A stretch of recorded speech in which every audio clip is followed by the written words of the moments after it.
Olá, estudaremos nessa sessão a área de figuras de linguagem, um material produzido pelo professor Phil Lige. Paradoxo. Paradoxo é uma afirmação ou grupo de afirmações que aparentemente são absurdas ou contraditórias, mas que na essência são verdadeiras. O termo vem do grego incrível, contrário de opinião ou expectativa. Madre Teresa disse: encontrei um paradoxo, que se você amar até doer, não poderá haver mais dor, somente amor. Jesus, em Mateus capítulo 16, versículo 25, afirma um paradoxo de mudança de vida. Pois quem quiser salvar a sua vida, a perderá, mas quem perder a sua vida por minha causa, a encontrará.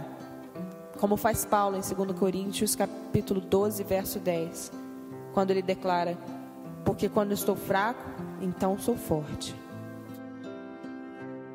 Personificação.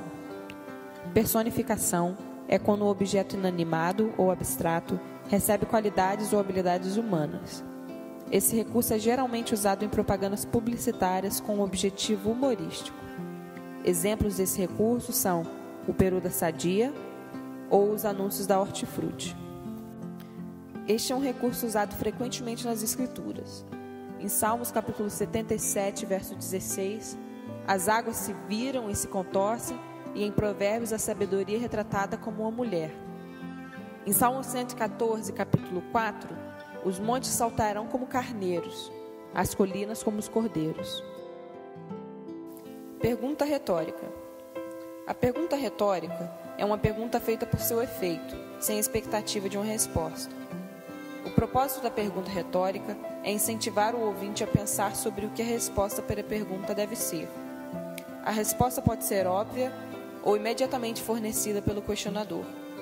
Tanto Jesus como o apóstolo Paulo usaram esse recurso bastante vezes. Ao afirmar a provisão do Pai, Jesus pergunta: não é a vida mais importante que a comida e o corpo mais importante que a roupa?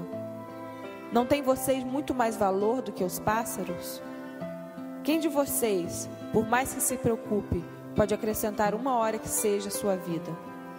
Essa passagem se encontra em Mateus, capítulo 6, versos 25 ao 26. Comparação. A comparação tem a função, como a própria palavra diz, de comparar duas coisas indiretamente através do uso das palavras como, da mesma forma que, igual a ou do que. Embora a comparação e metáfora sejam similares, a comparação articula duas ideias indiretamente, permitindo-as que permaneçam em distinção, enquanto a metáfora compara duas coisas diretamente. No filme Shrek, vemos esse exemplo de comparação. Para sua informação, há mais do que se imagina no zoo. Exemplo? Exemplo? Ok, nós somos como cebolas. Fedem. Sim. Não! Fazem você chorar. Não!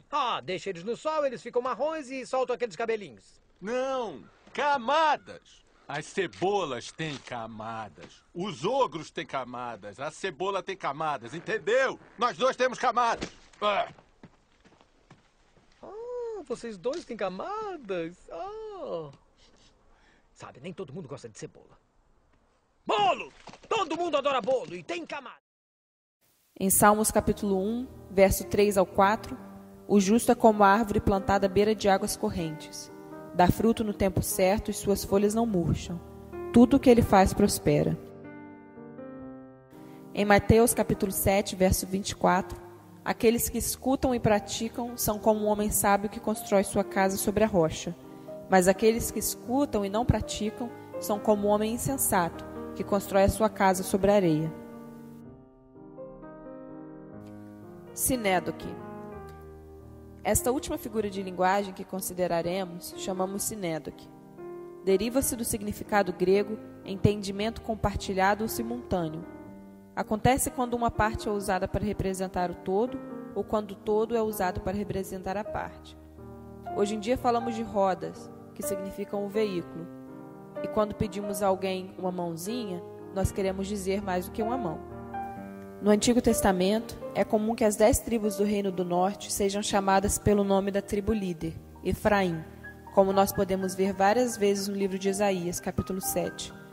Em Gênesis, capítulo 3, verso 19, é dito a Adão que com o suor do seu rosto você comerá o seu pão, significando tudo o que ele iria comer, não apenas o pão.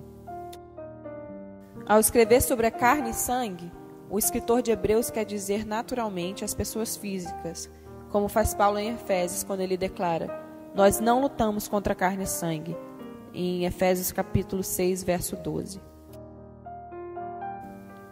Tendo feito um resumo das figuras de linguagem, encerramos aqui essa sessão. Obrigada.